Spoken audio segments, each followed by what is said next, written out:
What happens when one of Britain's most respected actors walks onto a daytime television set expecting a friendly chat and instead finds himself in the middle of an ambush that will leave the entire studio speechless? In just 47 seconds, a simple question about his latest film project would spiral into one of the most uncomfortable moments in daytime television history, exposing the stark difference between old-school Hollywood grace and the brash confrontational style that has come to define modern talk shows. Michael Caine had appeared on countless talk shows throughout his legendary career. From Johnny Carson to Graham Norton, he had charmed audiences with his distinctive Cockney accent and endless supply of behind-the-scenes stories from his 6-decade career in film. So when his publicist arranged an appearance on Loose Women to promote his new memoir, nobody expected anything other than a pleasant morning conversation about movies, life lessons, and perhaps a few laughs. But from the moment Caine walked onto that set, something felt different. The panel that day consisted of Denise Welch, Ruth Langsford, Janet Street Porter, and Colleen Nolan. The audience applauded warmly as the 89-year-old acting legend made his way to the famous purple sofa, moving a bit slower than in his youth, but still carrying himself with that unmistakable Caine swagger. Denise Welch, sitting in the center position, greeted him with a smile that did not quite reach her eyes. "Michael Caine, everyone," she announced to the applause. "Lovely to have you here." "Lovely to be here," Caine responded, settling into a seat with a gracious nod to each of the panelists. Ruth Langsford started with what seemed like a gentle warm-up question. "Michael, your new book covers your entire incredible career. What made you want to write it now?" Caine leaned forward, his face lighting up the way it always did when he talked about his craft. "Well, Ruth, I thought at my first age, if I do not write it now, I might forget half of it," he said with a chuckle. "And I've been blessed to work with some extraordinary people. Felt like the right time to share those stories." The audience laughed warmly. It was exactly the kind of charming response everyone expected from Michael Caine. But then Denise Welch jumped in, and the temperature in the room shifted. "Speaking of your career," she said, her tone taking on an edge, "you have been criticized quite heavily over the years for some of your comments about women in the industry. Do you think your views have evolved, or do you still stand by some of those rather outdated perspectives?" There was an audible intake of breath from the audience. Even the other panelists looked uncomfortable. This was not the gentle promotional interview anyone had signed up for. Caine's smile faltered for just a moment. "I'm not sure what you are referring to specifically, Denise. I have always had tremendous respect for my female colleagues. I have worked with some of the greatest actresses of all time. But you have made comments," Welch pressed on, "about women in Hollywood, about their roles, about their, shall we say, place in the industry. Surely you cannot deny that." Janet Street Porter shifted in her seat, looking like she wanted to interject but was not quite sure how. "I think there might be some misunderstanding," Caine said carefully, his voice remaining calm but firm. "I have never believed women have a place in the industry. I believe they are the industry just as much as anyone else." "That is not what some of your quotes suggest," Welch continued, pulling out what appeared to be printed notes. "I have some things here that you have said over the years." Colleen Nolan finally spoke up, her voice gentle but concerned. "Denise, maybe we should talk about the book itself. Michael has some wonderful stories in there about. I think our viewers deserve to hear Michael address these issues." Welch interrupted, not even looking at her fellow panelist. "We are not just here to give him free publicity. We are here to have a real conversation." The audience had gone completely silent. This was no longer a promotional interview. This had become something else entirely. Ruth Langsford tried to restore balance. "Michael, why do not you tell us about working with someone like Maggie Smith? That must have been extraordinary." But Welch was not having it.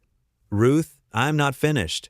Michael, do you think it is appropriate that you have had such a long career while so many talented women have been pushed aside, have been given fewer opportunities, have been paid less?"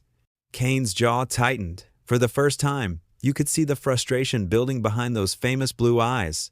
"Denise, I do not control the industry. I have never pushed anyone aside. I have been fortunate, yes, but I have also worked incredibly hard for over 60 years. "Worked hard?" Welch let out a laugh that sounded more like a scoff. "You got your big break in Zulu and never looked back. Meanwhile, talented actresses were being told they were too old at 30. That was not my doing," Caine responded, his voice remaining measured despite the provocation. "I have spoken out against ageism in Hollywood many times. I have worked with actresses of all ages throughout my career. Welch shuffled her papers dramatically. Let me read you something you said back in the 1970s. You talked about how women in film were. The 1970s? Caine interrupted, his eyebrows raised.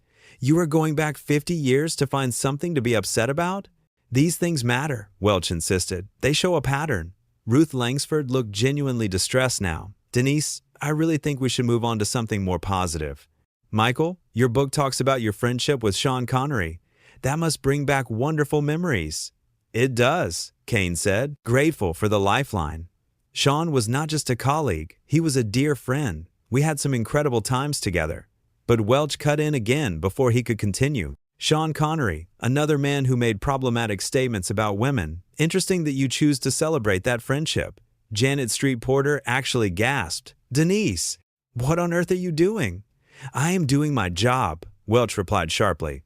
I am asking questions that need to be asked. Colleen Nolan spoke up, her voice shaking slightly with emotion. This is not journalism, Denise. This is an attack. There is a difference, the audience murmured in agreement. Several people were shaking their heads. One woman in the front row actually said, "Leave him alone," loud enough for the microphones to pick up. Caine looked around at the audience, then back at Welch. I came here today because I thought it would be nice. I thought we would have a laugh, share some stories, talk about the book.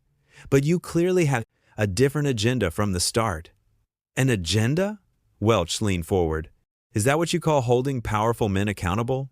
Accountable for what exactly? Caine asked, and there was genuine confusion in his voice now. What is it you think I have done? You have existed in a system that oppressed women, Welch declared, as if it were obvious. And you benefited from it without question. Without question? Caine's voice rose for the first time. I have questioned it constantly. I have supported women in the industry. I have mentored young actresses. I have used whatever influence I had to help others. What more do you want from me? An admission, Welch said coldly. An admission that everything you achieved came at the expense of women who deserve those opportunities just as much. The studio fell into a heavy silence. This was no longer uncomfortable. This was painful to watch. But you have benefited from a system that favors men, Welch shot back. You cannot deny that you have had opportunities simply because you are a man that women of equal talent never received. Janet Street Porter finally found her voice. Denise, this is a bit much. Michael is here as our guest.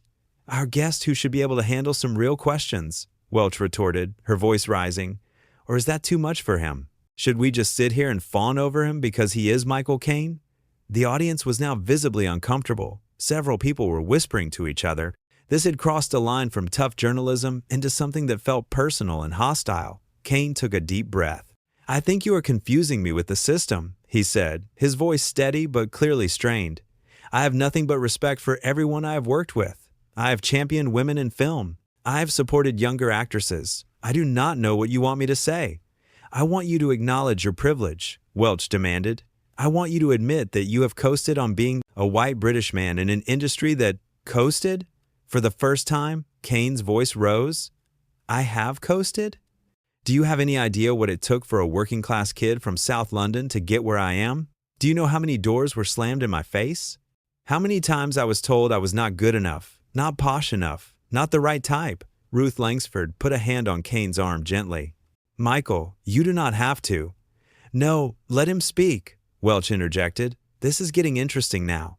Caine turned to look directly at Welch. I do not know what kind of show you think you are running here, but I came here in good faith to talk about my book, to share some stories, to have a pleasant conversation. Instead, you have been interrogating me like I am on trial. If you cannot handle difficult questions, Welch said with a smirk, maybe you should stick to reading your lines. The gasps from the audience were audible now. Even Colleen Nolan looked shocked. That comment had been deliberately insulting, reducing one of cinema's greatest actors to nothing more than someone who reads lines. Janet Street Porter jumped in immediately. Denise, that was completely uncalled for. Michael is a legend. Legends can be questioned, Welch snapped back. Questioned? Yes, Janet retorted, her voice rising. But not insulted. There is a line, Denise, and you have crossed it. Ruth Langsford nodded in agreement. Michael has been nothing but gracious since he arrived. He did not deserve that comment. Welch rolled her eyes. Oh, please, he is a big boy. He can handle a little criticism. That was not criticism, Colleen Nolan said firmly. That was just mean. Caine sat there, watching this argument unfold between the panelists. His expression had changed from frustration to something else. He looked almost sad, as though disappointed in what television had become, in what passed for conversation these days. You know, he said quietly, and everyone stopped, talking to listen. I have been in this business for a very long time. I have seen it change. Some changes have been wonderful. More diversity, more opportunities for people who would not have gotten them before. That is brilliant, but somewhere along the way, we lost something too. And what is that? Welch asked, her tone dripping with sarcasm. Civility, Caine said simply, basic human decency, the understanding that you can disagree with someone without being cruel to them. Oh, here comes the lecture, Welch muttered. Ruth Langsford put her hand up. No, Denise, let him speak. He has earned that right, Caine continued. When I started out, if you were invited to be someone's guest, you were treated with a certain respect. Not because you were better than anyone else, but because that is how decent people behave. You could ask tough questions, you could challenge ideas, but you did not attack someone's entire life's work, their character, their friendships, all in the space of 10 minutes. Times have changed, Welch said dismissively. People expect more now. More? Caine asked. Or just something more sensational? More confrontational? More likely to go viral? Welch's face flushed red. How dare you suggest that I'm doing this for attention? Are you not? Caine asked calmly. Because from where I am sitting, it looks like you decided before I even walked through that door that you were going to make an example of me. The audience was completely riveted now. This was real. This was raw. This was not scripted daytime television drama. This was two people having a genuine conflict, and everyone watching knew it. Colleen Nolan tried once more to diffuse the situation. Maybe we should all take a breath. Michael, would you like some water? Thank you, Colleen, but I'm fine, he said kindly. Then he turned back to Welch. I just want to understand something. What did you hope to achieve here today? Did you think I was going to break down and confess to being some villain? Did you think I would apologize for having a career? I thought you might show some humility, Welch shot back. Some acknowledgement that you have had advantages that others did not. I have never denied that, Caine said, his voice rising with frustration. But having advantages does not make me a bad person. It does not erase all the work I have done, all the struggles I went through to get where I am. Oh, the struggles of Michael Caine, Welch said mockingly. I am sure they were so difficult. Janet Street Porter stood up at this point. Right, that is it. I cannot sit here and watch this anymore. Denise, you have lost the plot completely. Sit down, Janet, Welch commanded. No, Janet said firmly. I will not. This is embarrassing. For you, for this show, for all of us. Michael Caine is a respected actor who came here as a favor to us, and you have treated him like dirt. The audience broke into spontaneous applause. People were calling out in agreement. The energy in the room had completely shifted. It was no longer Denise Welch versus Michael Caine. It was Denise Welch against everyone else. Caine sat back in his seat, and you could see him making a decision. His face, which had shown frustration and confusion, now settled into something else. Disappointment, dignity, resolution. He reached up and began to remove his microphone, his movement slow and deliberate. Michael, Ruth Langsford said softly, reaching toward him, please do not go. Not like this. He looked at her with genuine warmth. Ruth, you have been lovely. You all have. He gestured to Janet and Colleen. But I cannot stay here. You know what, he said, his voice carrying across the now silent studio. I have done thousands of interviews in my life. Thousands. I have been asked tough questions. I have been challenged. I have had people disagree with me. I have had debates that went on for hours. But I have never, in all my years, been treated with such disrespect by someone who invited me to be their guest. Oh, here we go, Welch said dismissively, leaning back in her chair with her arms crossed. The poor victim. The wounded celebrity. Ruth Langsford's voice was sharp now. Denise, stop. Just stop this. But Caine was already standing, carefully placing his microphone on the arm of the sofa. The audience immediately began to applaud, quietly at first, then building into something louder, more supportive. A few people stood up, then more. Within seconds, half the audience was on their feet. What are you doing? Welch asked. And for the first time, there was a hint of uncertainty in her voice, as though she was beginning to realize this was not going according to plan. "I am leaving," Caine said with absolute clarity. "I do not need this. At my age, I certainly do not need to sit here and be insulted on national television by someone who seems to think that being rude is the same as being brave." Caine. Nolan stood up too, reaching out as if to stop him. "Michael, please. This is not how we wanted this to go. We are not all." "I know you are not," Caine interrupted gently, his tone kind despite everything. "And I appreciate that, Colleen. I really do. But the fact remains that I walked onto this set in good faith. I came here to have what I thought would be a pleasant conversation about my book, about my life, about the things I have learned. Instead, I have been ambushed by someone who seems to have decided that I represent everything wrong with the world." He turned to look directly at Welch. "I do not know what I did to you, Denise. I do not know if this is personal or if you treat all your guests this way, but I am not going to stand for it. I have too much respect for myself." Welch's face was flushed now, her eyes blazing. "Sit down. We are in the middle of a show. You cannot just walk off." "Watch me," Caine said simply, and there was something almost cinematic about the moment. Here was a man who had played countless roles, delivered thousands of lines, and now, in real life, he was having his most powerful moment just by being himself. Janet Street Porter had moved around the desk now, standing next to Caine. "Michael, on behalf of everyone here who has any sense of decency, I am so sorry. This is not what this show is supposed to be." "I know," he said, placing a gentle hand on her arm. "And I appreciate you saying that, Janet, but sorry does not change what happened. Sorry does not undo the last 15 minutes. Ruth Langsford was standing now too, her eyes glistening with what looked like tears. "Please, do not think badly of all of us. Some of us wanted this to be a lovely interview." "I do not think badly of you at all," Caine assured her. "I think badly of people who use their platform to tear others down instead of building something good." The cameras were still rolling, capturing every second of this unprecedented moment. Producers in the control room were frantically trying to decide what to do. Cut to commercial? Keep filming? This was unlike anything that had ever happened on the show before. "Oh, here we go," Welch said dismissively. "The poor victim." Ruth Langsford looked horrified. "Denise, stop. Just stop." But the damage was done. Caine slowly began to remove his microphone. "What are you doing?" Welch asked, though her tone suggested she knew exactly what he was doing. "I am leaving," Caine said simply. "I do not need this. At my age, I certainly do not need to sit here and be insulted on national television." Colleen Nolan reached out. "Michael, please. This is not how." "It is exactly how," Caine interrupted gently. "And that is why I am going. I thought this would be a nice chat. Instead, I have been ambushed by someone who seems to have a personal issue with me that I was not aware of until about 5 minutes ago." He stood up, and the audience began to applaud.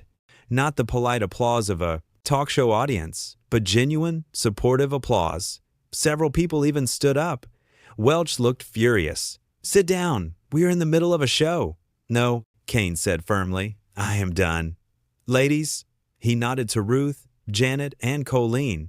"It was lovely to meet you. I am sorry this turned into what it did." Janet Street Porter stood as well. "Michael, we are so sorry. This is not what any of us wanted." "I know," he said kindly. "But I have learned in life that sometimes the best thing you can do is remove yourself from a situation that is not good for you. And this," he gestured around, "is not good for me." Denise Welch was not backing down. "So you are just going to run away when things get difficult?" Very brave. Caine stopped walking and turned back to face her. The studio was dead silent. Everyone was waiting to see what he would say. "I have fought in wars," he said quietly, his voice carrying across the studio despite its softness. "I have worked my way up from absolute poverty. I have faced rejection and failure and loss. I do not run from difficult things, Denise, but I also do not waste my time with people who are more interested in tearing others down than having a genuine conversation." The audience erupted in applause again, louder this time. Several people were cheering. Welch's face was red now. "How dare you? I was asking legitimate questions." "No," Ruth Langsford said, and this time her voice was firm. "You were being cruel. There's a difference between asking tough questions and what you just did." "Oh, so now you are all ganging up on me?" Welch looked around at her fellow panelists. Colleen Nolan shook her head. Nobody is ganging up on you, but Michael is right. That was not okay. Caine had already begun walking off the set. Camera operators were scrambling, unsure whether to follow him or stay on the panel. The director was clearly in panic mode, unsure how to handle a guest walking out mid-show. "Fine, leave," Welch shouted. After him, "We do not need you anyway." But Caine did not turn around. He just kept walking, his head held high, with all the dignity of a man who knew his worth and refused to be diminished. Janet Street Porter stood up as well. "I think we need to take a break," she said to the cameras. "We clearly need to regroup here." "Sit down, Janet," Welch commanded. "We are finishing this show." "Not like this," Janet replied. "Not after that disaster." Ruth Langsford was already removing her microphone too. "Denise, what were you thinking? That was Michael Caine, a guest on our show. You treated him like he was on trial for war crimes." "He needed to answer for his past statements," Welch insisted, though her voice had lost some of its earlier confidence. The reality of what had just happened was starting to sink in. "No," Colleen said quietly. "You wanted to make a point. You wanted to be the one who took down Michael Caine, and all you did was embarrass yourself. And this show, the audience was still buzzing, people talking amongst themselves, some looking angry, others shocked. Security had started moving toward the stage area, unsure if they needed to intervene somehow. Backstage, crew members surrounded Caine, apologizing profusely. His publicist was furious, already on the phone, presumably with lawyers or network executives. But Caine himself seemed calm, almost serene. Back on the set, Welch sat alone at the desk, her fellow panelists having removed their microphones and stepped away. She looked at the cameras, then at the audience, and for the first time seemed to realize that she had severely miscalculated. "We will be right back," she said weakly, and the show cut to a commercial break that would last much longer than usual as producers scrambled to figure out what to do next. In the green room, Michael Caine sat in a chair, drinking a cup of tea that someone had brought him. He looked tired but not defeated. If anything, he looked like a man who had made the right decision and knew it. "I am so sorry, Michael," a young production assistant said, nearly in tears. "That should never have happened." "It is not your fault, love," he said gently. "These things happen. People have bad days. People make bad choices. The important thing is knowing when to walk away." His publicist finished her phone call and came over. "The executive producer is on his way down. They want to apologize formally and see if you would be willing to." "No," Caine said simply. "I appreciate it, but no. I said what I needed to say. I did what I needed to do. Now, I would just like to go home." Back in the studio, an emergency meeting was happening. The executive producer was watching the footage, his face growing paler with each replay. "Tell me this was not broadcast live," he said. "It was live," a producer confirmed. He put his head in his hands. "This is a nightmare. Do we even continue the show?"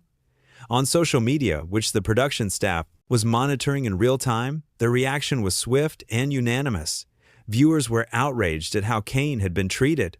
The hashtag supporting Michael Caine was already trending. People were calling for accountability. Critics were posting clips, dissecting every word, every moment of the disastrous interview. But in the green room, Michael Caine just sipped his tea, chatted pleasantly with the staff members who came to apologize, and prepared to leave the building with his dignity intact and his reputation, if anything, enhanced by how he had handled an impossible situation. Sometimes, the most powerful thing you can do is simply refuse to participate in your own diminishment. Sometimes, walking away is not running away. Sometimes, it is the bravest choice of all. And on that day, in that studio, Michael Caine reminded everyone watching what grace under pressure really looks like. Not by shouting back, not by matching hostility with hostility, but by simply standing up, maintaining his composure, and removing himself from a situation that had become untenable. The interview that was supposed to be a pleasant promotional chat had instead become a masterclass in how to handle disrespect with dignity. And while Denise Welch may have thought she was conducting hard-hitting journalism, what she actually did was give one of Hollywood's greatest actors the opportunity to show the world exactly why he had earned that legendary status in the first place. Not through his acting, though that spoke for itself, but through his character, through his refusal to be diminished. through his understanding that some battles are not worth fighting because walking away with your dignity intact is worth more than any victory won by descending to someone else's level. The purple sofa on the Loose Women set sat empty after the commercial break. The show continued with the remaining panelists, but the energy was gone. The audience, both in the studio and at home, had witnessed something they would not soon forget. And Michael Caine? He went home, probably had another cup of tea, and continued being exactly who he had always been. A legend, a professional, a man who knew his worth and refused to let anyone convince him otherwise.